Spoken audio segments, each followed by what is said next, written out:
जय हिंद दोस्तों। तो हम बात करने वाले क्लास 10th के साइंस के वीवीआई ऑब्जेक्टिव क्वेश्चन के बारे में। ठीक है, ये साइंस से उसका सवाल रहेगा। तो देखिए, साइंस में आपको रटना कम है, समझना ज़्यादा है। और हाँ, बायोलॉजी अगर आपको रहेगा तो हल्का फुल्का तो याद आपको करना ही पड़ेगा भाई।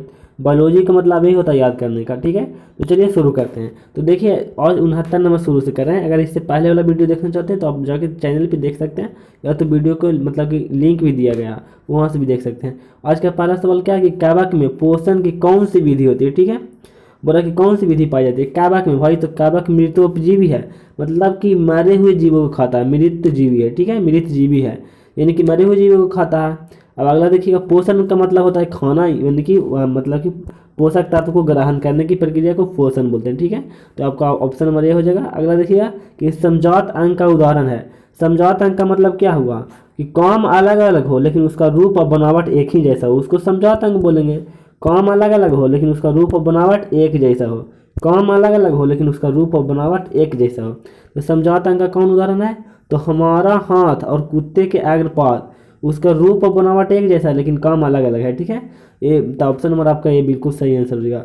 अगला में दिया था कि हमारे हाथ और हाथी के दांत, ये कभी नहीं होगा।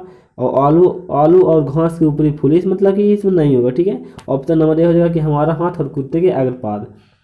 अब अगला सवाल देखिएगा, एक क्वेश्चन नंबर 71 बोला कि प्रत्यावर्ती चाप कहाँ मतलब बनते हैं। तो ये मेरू रज्जु में बनते हैं। ठीक है, कहाँ बनते हैं? मेरू रज्जु में बनते हैं। अब ये बायोलॉजी का क्वेश्चन है तो ये आपको तो याद करना पड़ेगा कि प्रत्यावर्ती चाप बनते हैं मेरू रज्जु में। कहाँ बनते हैं? मेरू रज्जु में। कहाँ बनते हैं? मेरू रज्जु में, यानी कि ऑप्शन नंबर आपका सी बिल्कुल सही आंसर हो जाएगा। ठीक है, अब अगला देखिएगा कि समान अनुशिथिल रक्तदाब होता है। देखिए यहाँ पे बोला अनुशिथिल, अनुशिथिलन। अनुशिथिलन का मतलब क्या हुआ? रक्त आने का। जैसे में हमारे शरीर के विभिन्न सभी अंगों से रक्त आता है कहाँ तक? मतलब फेफड़ा तक, और वहाँ पे पंप होकर मतलब कि वहाँ से शुद्ध होकर फिर से बाहर जाता है। तो अनुशिथिलन का मतलब हो गया आने का। तो आने का 180 होना चाहिए, लेकिन वहाँ से प्रेशर मार के भेजेगा तो वहाँ पे 100, जाने का 120 होना चाहिए। ठीक है, तो यहाँ पे ध्यान दीजिएगा कि बहुत बार बार आप लोग गलती करते हैं कि बोलेगा अनुशिथिलन दाब तो 100 खाली 80 हो जाएगा, क्योंकि आने का पूछ रहा, और खाली पूछेगा शिथिलन दाब तो 120 हो जाएगा, यानी जाने का। ठीक है, तो कितना होना चाहिए? 100 खाली 80 होना चाहिए। ठीक है, 80 mm होनी चाहिए आने का।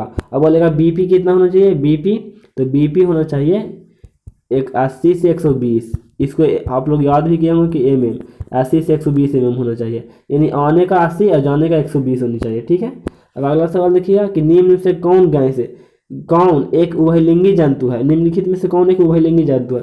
उभयलिंगी का मतलब होता है कि एक ही जीव शरीर में एक जने, मतलब कि मादा और मतलब नर और मादा दोनों हो, तो केंचुआ हो जाएगा। ठीक है, केंचुआ जो कि उभयलिंगी जंतु का उदाहरण है, यानी कि ऑप्शन नंबर आपका बिल्कुल सही आंसर हो जाएगा। ठीक है, अब अगला सवाल देखिएगा 74 बोला पुष्पीय पौधों में लैंगिक जनन होता है। पुष्पीय पौधों में लैंगिक जनन किसके द्वारा होता है? पत्ती द्वारा होता है भाई? नहीं। तना द्वारा होता है? नहीं। कोई नहीं, नहीं। फूलों द्वारा होता है। कहाँ से होता है? फूलों द्वारा। पे मतलब पुष्प, मतलब कि फूलों में फूल के पौधों में लैंगिक जनन होता है, फूलों द्वारा होता है। ठीक है, पुष्पीय पौधों में किसके द्वारा होता है लैंगिक जनन? फूलों के द्वारा होता है।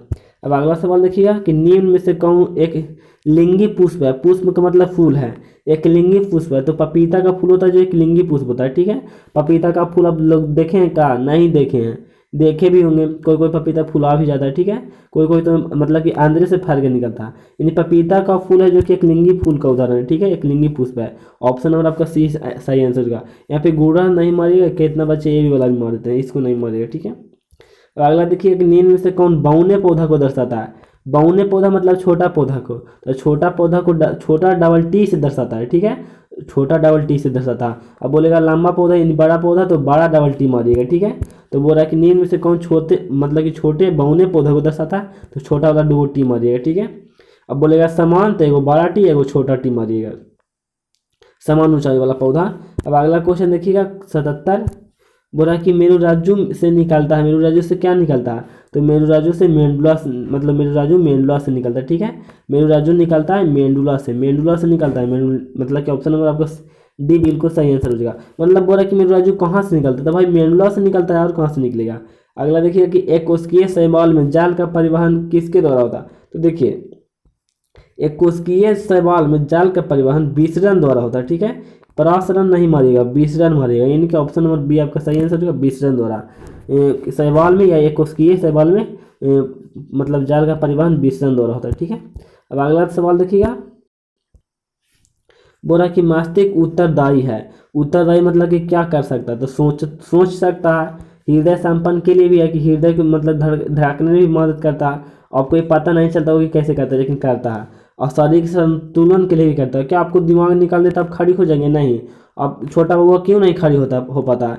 क्योंकि उसका दिमाग संतुलन नहीं कर पाता कि कितना हम बैलेंस से खड़ी रहेंगे तो कि ताकि मनुष्य सेंटर ऑफ मास बराबर रहेगा, नहीं तो इधर गिरेंगे नहीं तो इधर गिरेंगे। क्योंकि अभी छोटा बच्चा है, उसको दिमाग डेवलप नहीं हो पाता है। तो ये मतलब कि सभी के लिए, ठीक है, सोचने के लिए, शारीरिक संतुलन के लिए, हृदय संपन्न के लिए, ये सभी के लिए हमारा मतलब कि मस्तिष्क उत्तरदायी है। ठीक है, तो ऑप्शन नंबर आपका डी बिल्कुल सही आंसर हो जाएगा। अगला देखिएगा कि ग्लूकोज के कार्बन के कितने अणु होते हैं। ग्लूकोज का सूत्र होता है C6H12 और O6 होता है। इसमें कार्बन के कितने अणु हैं, मतलब कि कितने अणु है, तो 6 अणु है। यानी कि ऑप्शन नंबर डी आपका बिल्कुल सही आंसर हो जाएगा। ठीक है, ऑप्शन नंबर डी। तो आज के लिए इतना ही, तब तक के लिए जय हिंद।